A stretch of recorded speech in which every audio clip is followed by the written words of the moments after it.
quiero explicar un poco por qué he escogido este título, que es una frase del libro de Job, y lo estoy haciendo un poco a la manera de los judíos que yo estudio en mis cartas, porque para ellos, cuando escriben estas cartas, en las que normalmente son cartas de petición, son cartas que abren con un largo poema en hebreo, y luego explican lo que necesitan, pero también lo expresan relacionándolo o poniendo en relación siempre con términos bíblicos, es decir, expresan su realidad y su vida con coordenadas bíblicas.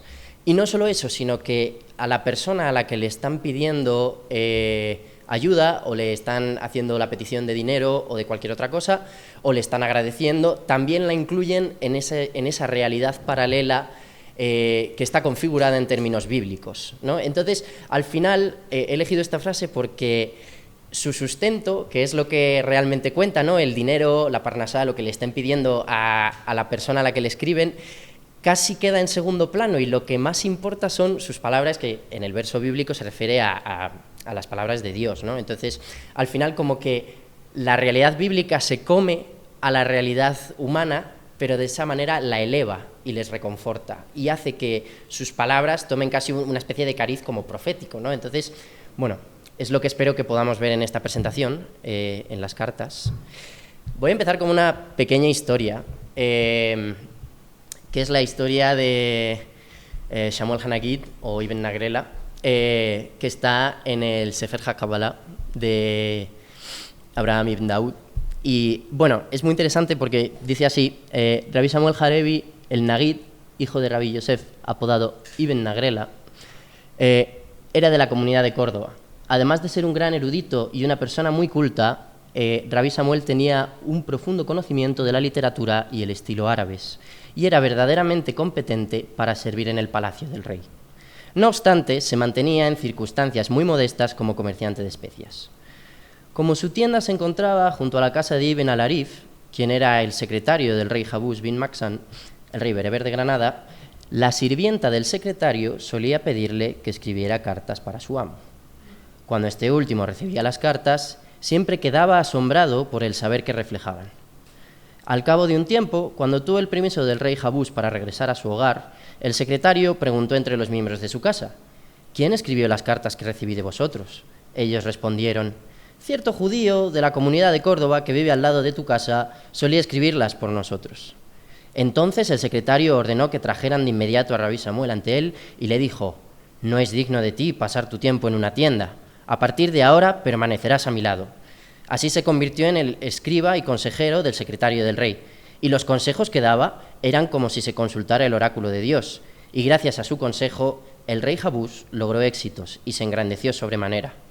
Tras la muerte del secretario, el rey Jabús llevó a Rabí Samuel a su palacio y lo nombró secretario y consejero.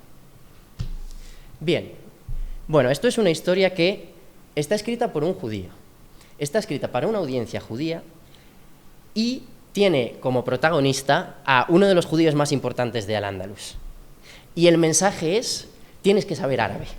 Esto es como, dices, pero esta propaganda que viene aquí, ¿no?, sorprende un poco, ¿no?, porque dice, era muy versado en el estilo y en la manera de escribir de los árabes, es decir, conocía el adab, conocía la literatura, conocía la manera en la que había que escribir esas cartas, porque claro, en aquella época escribir una carta era un ejercicio muy complejo, no es como hoy en día que abrimos un mail y nos ponemos hola, buenos días, no, requería conocer todos los códigos culturales que se habían iniciado desde la época omeya, desde que la cultura árabe empieza su caminar, y incluye también tendencias persas o tendencias griegas, y todo eso se fusiona en un currículo cultural tan complejo que para poder manejarlo había que estudiar y había que saber mucho. Entonces, cuando los judíos forman parte de la corte y se arabizan y se someten al mismo estudio que sus contrapartes cristianas o musulmanas, se exponen también al mismo currículum. Y eso luego lo adaptan también a su universo judío, de tal manera que el universo judío va a ser configurado en los mismos términos. Y todas estas técnicas, lo que se llama balaga, elocuencia, etcétera, etcétera, va a configurar también las cartas judías, no solo las que están en judío-árabe, también y sobre todo las que están en hebreo. A mí me gusta en este sentido hablar de lo que yo llamo no traducción literal, sino traducción cultural. Que puede ser, por ejemplo, si un musulmán está usando como coordenadas culturales un verso del Corán, por ejemplo, o un hadith, un judío usa versos de la Biblia, ¿no? Bueno, este es uno de los manuscritos que estoy trabajando, el TS 13J1321, si no me equivoco. Llama la atención, bueno, este manuscrito es de mediados, segunda mitad del siglo XI, está todo en hebreo. Llama la atención la caligrafía, que es muy distintiva, es muy finita, es una de las manos más distintivas de la Guenizá. Y luego, otra de las cosas que llama la atención es que en el reverso, en la parte de detrás, bueno, vemos que hay líneas horizontales. Esto es porque cuando tú escribías, supongamos que esto es un manuscrito, una carta que yo he escrito, ¿no? Lo que hacían era doblarlo, hacer un rectángulo y luego aquí escribían la dirección. Y eso se lo daban a alguien que luego lo entregaba por ellos. Bien, aquí no hay dirección. ¿Esto qué quiere decir? Que seguramente la persona que lo escribió, que se llamaba Elijah Mumje, Mumje significa, es un título honorífico de la comunidad rabanita de Egipto, suponemos que lo entregó en persona, o bien en un contexto social que compartían, como puede ser una celebración sinagogal, por ejemplo, o bien él se acercó a la casa de estos dos hermanos a los que les estaba escribiendo y se lo entregó. Y podemos imaginarnos la escena, más o menos él entrando en esta casa, que bueno, en aquella época las casas no eran solo el sitio en el que se vivía, también eran el sitio en el que se hacían negocios, eran un poco como sedes institucionales, ¿no? Al igual que la familia no era solo los que estaban ligados a ti por la sangre, también eran pues tus colaboradores de negocios, un poco... Era otra manera de entender las relaciones familiares o la casa o las relaciones sociales. Entonces podemos imaginarnos a este Elijah Mumje que iba a pedirles dinero porque le acababan de estafar, y eso lo cuenta luego en la carta, acercándose, le dejarían entrar, seguramente le instalarían en una antecámara o en un hall, y una de dos, o bien él entregó esta carta como una tarjeta de visita que le precedía y luego estos hermanos la leyeron y luego le hicieron pasar, o bien le hicieron pasar con la carta y él la leyó declamándola ante ellos. Esta sería un poco la idea de todo el ritual social que hay en torno a la carta. O sea, no es solo el texto, también es la manera de entregarlo. Entonces, lo que vamos a hacer ahora va a ser, voy a ir leyéndolo y voy a pararme en algunos fragmentos para que lo comentemos. Bien, dice así: recibid de mi parte paz, mis señores, de aquel que mora en las alturas, que escuche todas mis plegarias por vosotros, que retire el duelo de vuestro corazón, os reconforte y se muestre compasivo por vuestra muerte, y que repatrie el resto a la tierra del Señor. Aquí se refiere al resto, es un tópico literario, ¿no?, que repatria a las tribus perdidas, a los que faltan a la tierra de Israel, ¿no? Y alce vuestras manos sobre vuestros opresores y borre a vuestros enemigos y adversarios de la faz de la tierra. Hasta aquí, bendiciones. O sea, es un fragmento en el que simplemente él dedica bendiciones a los que reciben la carta. Y aquí empieza más la parte poética. Dos hermanos que son entre su gente como los olivos de la menorá, geniales a los ojos de cualquiera que posee una gran inteligencia, como una roca, refugio, cobijo, son una torre, una fortaleza amurallada, y verdaderamente sus acciones son justas en sus manos. Su tradición viene de sus ancestros. Ellos son, su gloria y su santidad, el Señor y Maestro David, y su gloria y su santidad, el Señor Meborac. Ancianos, es decir, miembros del Consejo, hijos de su gloria, su santidad, Señor y Maestro Amram, que descansa en el Edén. Bueno, esta segunda parte es la parte más poética, en la que uso un verso bíblico, que voy a explicar ahora, y luego, al final, introduce los nombres de los receptores con todos sus títulos. Es la parte más, por así decirlo, diplomática. Esto es la mayor parte de la carta, para que os hagáis una idea. O sea, esto consume 2/3 partes prácticamente. Entonces, para que os hagáis una idea también de la importancia que tenía. Esta frase, que es la más rara o la que más raro suena, yo creo, dos hermanos que son entre su gente como los olivos de la menorá, ¿no? Shnei Achim asher hem betoch hamam ki tzeitei menorá. Es un verso de Zacarías, que además no está indicado explícitamente. Entonces, bueno, parte de mi estudio es cazar estos versos y encontrar qué es referencia y qué no, ¿no? Y muchas veces los alteran. Dentro de lo que cabe, tampoco está muy alterado, ¿no? Vemos aquí los puntos de referencia que está siguiendo el escritor de la carta, el autor, ¿no? Tenemos ahí el mismo Shnei, tenemos ahí la palabra Zeitim, tenemos también Menorá. Yo hago una lectura determinada de Menorá, en este caso, porque considero que estoy siguiendo la lectura del verso bíblico, que es lo que seguramente el autor tenía en mente, ¿no?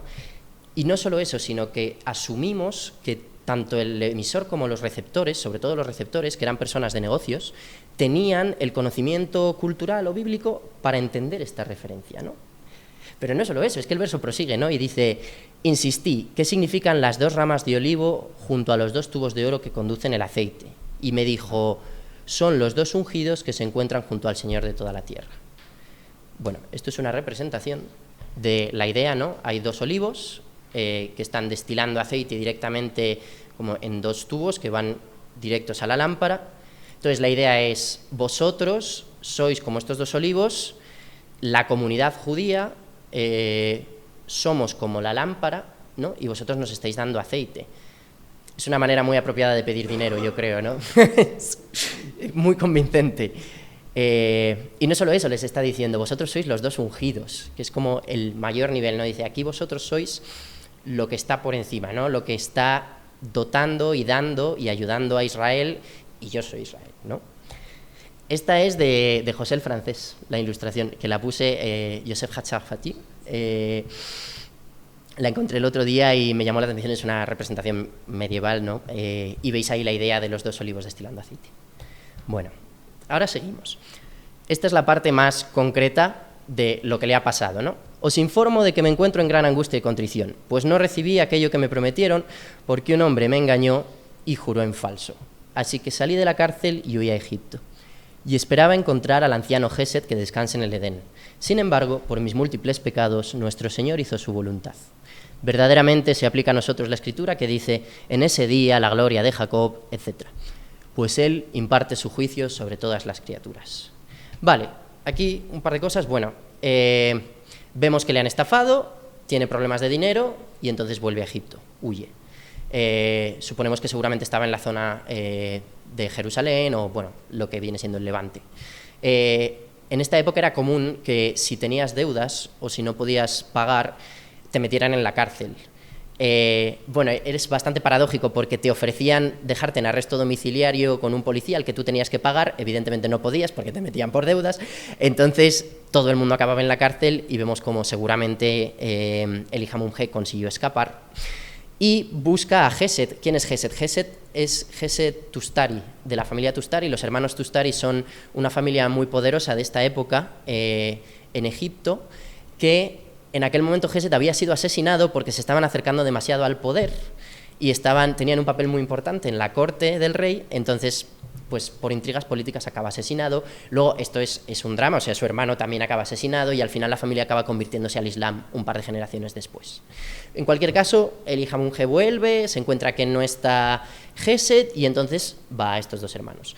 Lo que dice de por mis múltiples pecados nuestro Señor hizo su voluntad no es tanto que él sintiera que era su culpa, sino es un tópico literario, ¿no? Es la manera un poco bíblica de decir: he sido castigado por mis pecados, pero tampoco hay que leerlo de manera literal. Y ahora entramos en el yo, ¿no? Ya hemos visto el vosotros y ahora vamos a ver el yo, que es el emisor, ¿no? Que dice, si aplica a nosotros la Escritura que dice: en ese día la gloria de Jacob, y el verso dice, es de Isaías: en ese día la gloria de Jacob quedará pobre y enflaquecerá la gordura de su cuerpo, ¿no?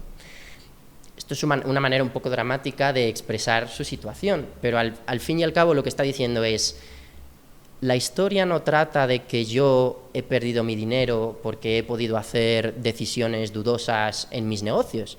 No, la historia es que yo estoy en necesidad y estoy en un momento de angustia tan malo o tan angustioso como cuando estaba Israel en el peor de los momentos, ¿no? Entonces, al final, lo que está haciendo es elevar su petición, que es una petición muy humana y muy prosaica, ¿no? Y hasta cierto punto vulgar, de dame dinero. Está diciendo, no, esto es una cuestión de que yo estoy ahora mismo como estaba en aquel día Jacob, ¿no? Es decir, estoy en un punto en el peor punto en el que puede estar el pueblo de Israel. Y prosigue, esto ya es el final de la carta: os di a vosotros mi testimonio para apoyar vuestro donativo, porque permanecisteis como el vareo del olivo o la segunda pasada después de la vendimia. Por mi causa, Él elevará vuestro nombre y os premiará de tal manera que vuestras manos prevalecerán sobre vuestros opresores y todos vuestros enemigos serán eliminados. Clamaréis al Señor y os responderá. Elijah Munje ben Rabbi Abraham, de bendita memoria. Bien, esto es el final, que es el nosotros, el mensaje. Y aquí lo que dice es, permanecisteis como el vareo del olivo la segunda pasada después de la vendimia. Este verso, que también es de Isaías, es un verso positivo, ¿no?, que hace referencia a que está hablando, los pasajes anteriores hablan de la destrucción de una ciudad, de cómo la ciudad queda arruinada, se derrumban las puertas, todo, y de repente entra este verso, que es como la catarsis del texto, y de hecho prosigue luego, ¿no? Ellos alzarán la voz aclamando la grandeza del Señor, ¿no?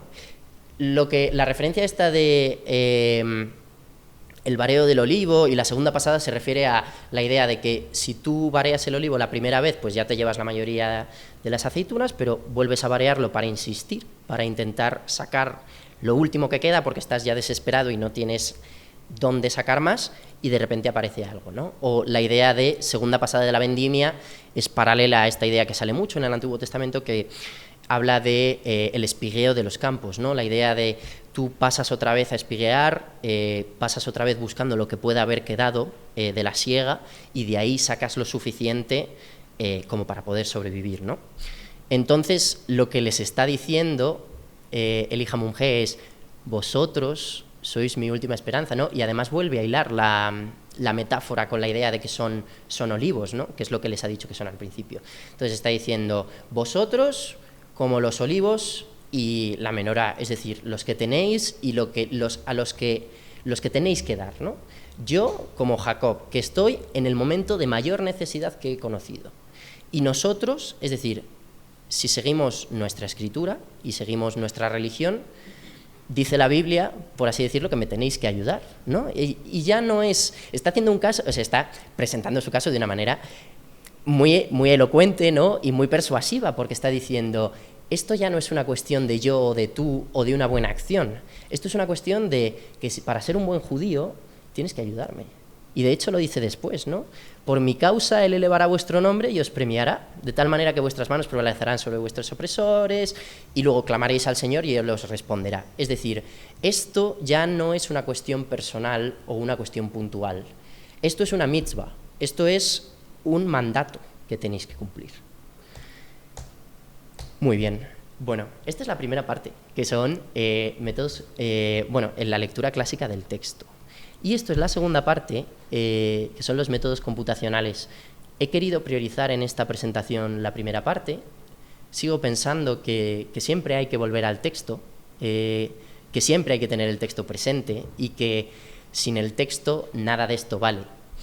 Dicho lo cual, creo que también, o sea, yo lo que intento en mi investigación, en mi tesis, es conjugar un poco la idea de la lectura del texto detallada, con traducciones, con ediciones, etcétera, etcétera, y luego una vista de pájaro, una vista de conjunto que me permita probar todas mis teorías y testarlas frente al corpus. Por ejemplo, yo acabo de usar un texto que está puramente en hebreo. Sin embargo, según los datos que tenemos, la mayor parte de los textos de la Geizá están en judeo-árabe, y no solo eso, sino que vemos una progresión que, exceptuando los picos, se corresponde con la arabización de los judíos, que empiezan a arabizarse, ¿no?, en torno al año 1000, luego llegan a su pico a mediados del siglo XII, y luego ya, conforme también empieza a declinar el mundo islámico y sobre todo al-Ándalus, empieza el judeo-árabe también a declinar como la lengua vehicular. Sin embargo, si nos fijamos abajo, el hebreo se mantiene constante prácticamente todo el rato. Y es poco, pero es muy constante. Y además, estos datos no tienen en cuenta cartas mixtas. Es decir, estos datos se basan en cartas que están catalogadas o bien como árabe, o bueno, judeo-árabe en este caso, o bien como hebreo. El siguiente paso que estamos llevando a cabo va a ser, precisamente como tú mencionabas antes, hemos adaptado unas herramientas desarrolladas por el Camel Lab en NYU Abu Dhabi, que estuve ahí hace un mes. Hemos adaptado sus herramientas para usarlas con textos de judeo-árabe. Nuestro método usa una transcripción predeterminada y luego corrección con varios sistemas de Large Language Models, modelos como ChatGPT, y actualmente lo que hemos determinado es que la mejor manera de transcribir un texto en judeo-árabe es, o sea, de caracteres hebreos a caracteres árabes, es usando esta transcripción predeterminada y luego el último modelo de ChatGPT. Con esto hemos conseguido un 90% de acierto en la forma, o sea, en la palabra, por así decirlo, en un corpus de 46.000 palabras, que no está mal. No obstante, si nos fijamos en otras cuestiones, porque no es solo conseguir reproducir la misma palabra, es también ser capaz de producir, por ejemplo, todas las anotaciones sintácticas y morfológicas del texto. Bien, en anotaciones sintácticas hemos conseguido un 94% de acierto. Es decir, que con un 94% de acierto, en un texto de judeo-árabe podemos decir qué es un verbo, qué es un sujeto, qué es un adjetivo. Bien, el siguiente nivel va a ser aplicarlo, una vez ya tenemos la herramienta y la hemos preparado y testado frente a referencias humanas, etcétera, etcétera, podemos aplicársela a todos los textos de la Geniza. Es decir, que el objetivo es que al final de mi tesis, todo lo que ha sido digitalizado de la Geniza esté transcrito al nivel de palabra por palabra, a nivel sintáctico y a nivel morfológico, tanto judeo-árabe como hebreo. Me estoy poniendo un peso sobre... Esto no debería decirlo en cámara, pero es la idea. Y así, por ejemplo, también podríamos encontrar muchas más referencias bíblicas. Podríamos responder, por ejemplo, cuál es el verso que más se repite en toda la Geniza, qué libro es el que más se repite. En este caso, por ejemplo, Isaías ha sido citado 2 veces y Zacarías una. Isaías es un verso que yo he visto varias veces, o sea, es un libro que yo he visto citado en otras cartas, pero depende. Quiero acabar con una reflexión que se aleja un poco del campo de los estudios hebreos, pero a mí es que este cuadro me gusta mucho, es el cuadro favorito de mi madre también, cuando vamos al Prado, y siempre me lo contaba. Es un autorretrato de Durero, que por cierto ayer le mencionó Guadalupe cuando hablaba del Apocalipsis. Durero es un artista alemán que tenía una idea de sí mismo como una especie, como un artesano, ¿no? Y dice, yo soy un artesano. Estaba en Alemania, de repente va a Italia, entra en contacto con con el Renacimiento en su esplendor y dice, yo no soy un artista, o sea, yo no soy un artesano, yo no soy un trabajador, ¿no? No soy como el arquitecto o como el maestro masón, como el que está haciendo aquí la piedra, yo soy un príncipe del arte, ¿no? Y se pone unos guantes. Este cuadro es muy significativo porque se pinta con guantes y con unos guantes que son de noble. Entonces, no son propios de una ocupación manual como es la del artista, ¿no? Y ahí es cuando él pasa a verse a sí mismo de artesano material a artista. Bien, dicho lo cual, a nadie se le ocurriría decir que Durero no sabía matemáticas o que no sabía geometría, ¿no? Es como decir, o por ejemplo, es como eliminar el valor matemático de la Mona Lisa o del David de Miguel Ángel, ¿no? Y sin embargo, tampoco se nos ocurre decir que porque tengan por detrás unos andamiajes matemáticos que dejen de tener sentido artístico, ¿no? Entonces, mi reflexión es que lo mismo deberíamos hacer con las humanidades digitales o con los métodos computacionales. O sea, esto no tiene sentido sin lo anterior, sin la historia humana que contamos. Y por eso creo que nuestra labor como humanistas es intentar que todos estos avances que están sucediendo se hagan con el ser humano o con el componente humano en el centro, porque si no vamos a acabar sumergidos en pilas y pilas de datos sin ver al ser humano que hay detrás, porque para verle siempre hay que volver al texto. Gracias.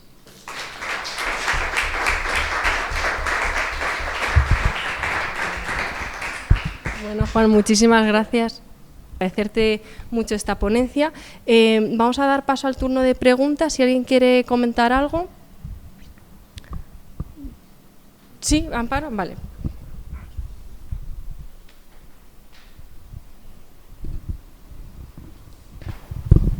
Bueno, aquí está una muestra de que uno siempre está en edad de aprender y de aprender de los más jóvenes. A ver, la carta es del siglo XI, ¿dices que es? Vale. Bueno, pues está en su línea.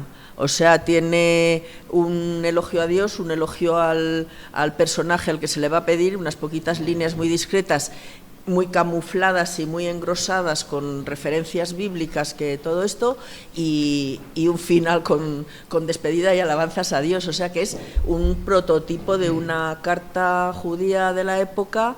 La cuestión está en que está en la Genisá, pero está escrita en hebreo, y en ese sentido, pues, bueno, sabemos que el Señor a lo mejor no era un gran malabarista literario, no era como uno de los poetas del siglo XI, pero sí que conoce un poco lo que es la estructura de un poema carta, porque no deja de ser, no tiene rima, ¿verdad? ¿O hay alguna cosa rima? Pero no es constante. Ya. Pero claro, a mí me parece que es que se puede, no sé, se asemeja muchísimo a los... Hola, Mariano. A los poemas que habitualmente, lo que pasa que, bueno, pues si los ves en traducción, pues no encuentras ninguna cosa, lo único sería ver la estructura hebrea, pero me parece que el hombre conocía perfectísimamente cuáles eran los usos de la época a la hora de hacer todo esto, y desde luego, claro, el avance es significativo, porque en nuestra época iríamos a las concordancias bíblicas, esos libros que teníamos por ahí en los armarios en la parte de abajo, porque eran tan grandes que si no los hundían, a las concordancias bíblicas e intentar buscar. Es cierto que en los últimos tiempos ya tenemos las concordancias en el ordenador en cualquier sitio para encontrarlas, y ha habido muchos avances, pero ahora si nos estás diciendo que con esto de ya que estáis trabajando y todo esto, pues va a ser, aprovechan para hacer esto, porque dentro de poco tiempo se va a hacer casi solo. Lo que pasa que sí que me parece interesantísimo lo que has dicho, la reflexión final de tener siempre al objeto, bueno, al autor detrás, y aplicarle todo lo que se le puede aplicar en ese momento para facilitar tu trabajo, pero sin perder de vista cuál es el contenido realmente humano de la cuestión, y es un contenido, pues eso, pues una tragedia de un pobre hombre que recurre a quien puede recurrir a ver si le hacen caso, y para eso, pues, claro, fíjate, el texto de Zacarías es un texto totalmente mesiánico. Entonces, bueno, ahí hay una cantidad de elementos a completar. Muchas gracias, Amparo. Por cierto, la historia acabó bien, ¿eh? Sabemos que luego consiguió el dinero, y porque tenemos generaciones suyas de hijos y nietos que están en la Genisá, y uno de ellos llega a casarse con una familia de un gaón. O sea que acabó bien. Nada, solamente voy a decir algo de perogrullo. Me han encantado las dos comunicaciones, la de Omar y la tuya, porque yo siempre le digo a mis alumnos el primer día de clase, mezclar bibliografía no es investigar. Y lo que me encanta es que siendo jóvenes os dediquéis a las fuentes primarias, nada más eso. Me ha encantado.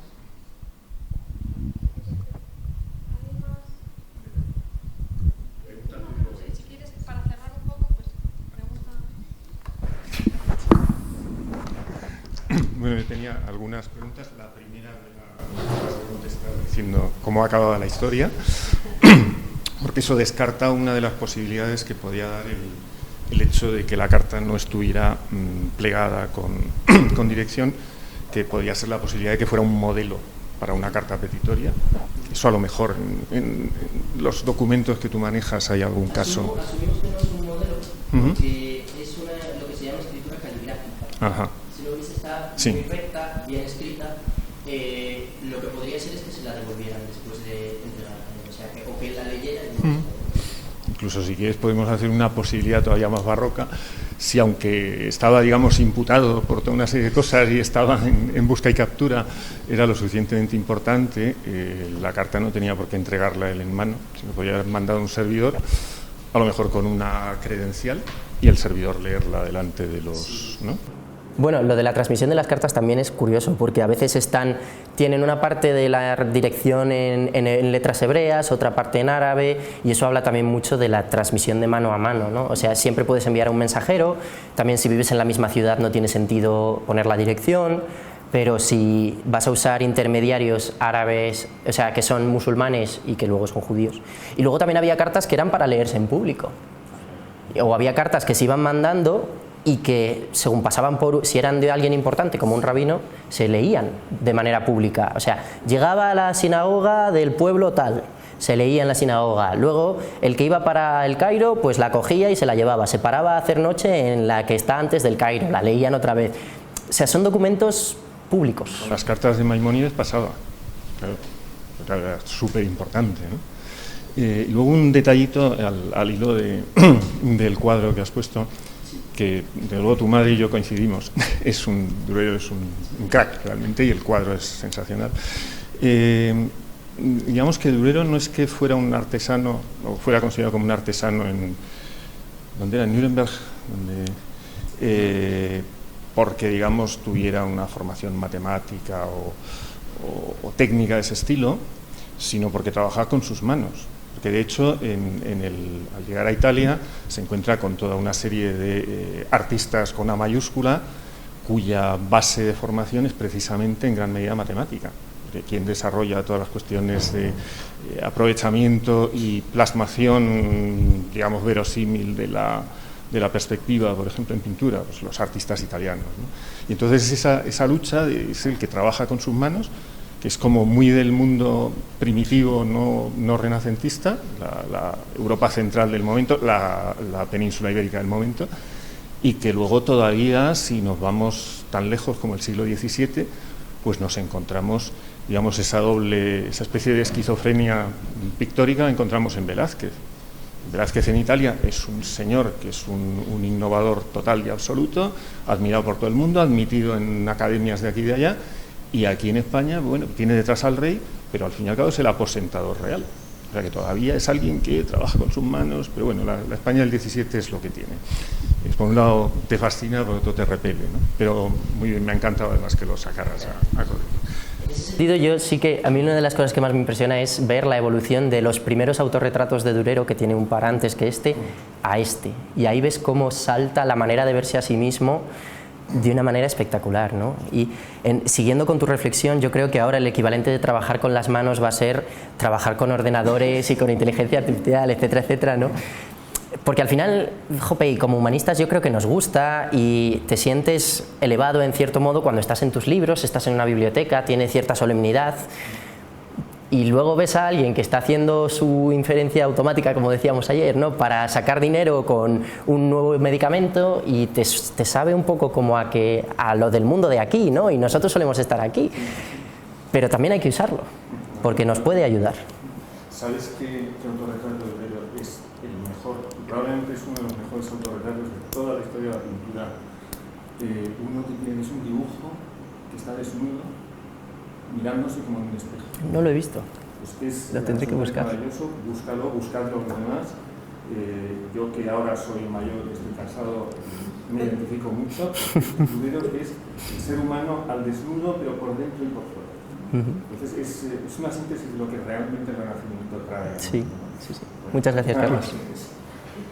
Muy bien, muchas gracias. Pues yo quería cerrar esta mesa intentando también engarzar con la última ponencia que dio ayer Pablo sobre edición de textos, y con una pregunta para ti, Juan, y para ti también, Omar, o sea, para los dos en conjunto, para hacer un pequeño debate, porque en la edición de textos judeo-árabes hay un debate que no tiene que ver tanto con lo de edición diplomática o crítica, sino con la edición desde un punto de vista de la dimensión ortográfica, es decir, cómo dejamos el texto, lo dejamos en alefato o hacemos una especie de retrotranscripción al alifato. Hay autores que dan sus argumentos a favor, para hacerlo de una manera, sus argumentos en contra.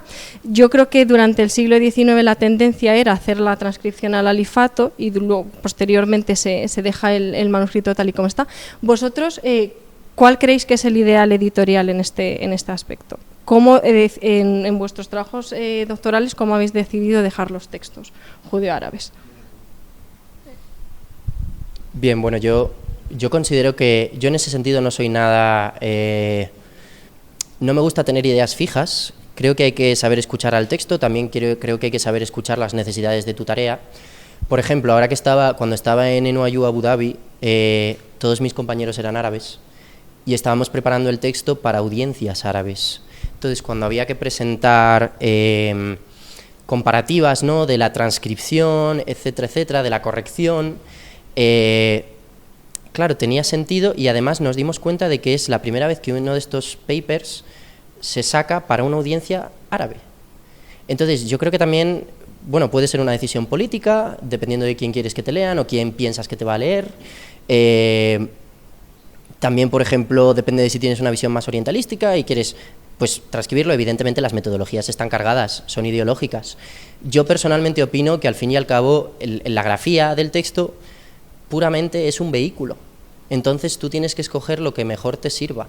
En mi caso, por ejemplo, como necesito aplicar herramientas computacionales que están desarrolladas para textos en árabe, necesito que esté en árabe, en grafía árabe, en alifato. Entonces digo, bueno, pues por la necesidad del momento. Igual quiero hacer una edición crítica fonética y entonces lo hago en plan lingüístico. No pasa nada, creo que depende mucho. Y si un judío va a leerlo, no hay que hacer nada. Bueno, tiene que aprender árabe, pero aparte de eso, si es un judío que sabe árabe como estos judíos... Digo. Muchas gracias, Juan. La verdad es que en mi caso esa decisión parte un poco de mis estudios iniciales de árabe. Al final, cuando estábamos decidiendo con Marigel, yo me di cuenta de que pasarlo al alifato me resultaba mucho más sencillo para identificar los patrones de lengua árabe, y esa fue la base. Pero es cierto que yo no trabajo con herramientas computacionales, con lo cual... Muy bien, pues muchísimas gracias. Cerramos aquí entonces la mesa. Yo creo que sí. Muy bien, pues muchas gracias a todos.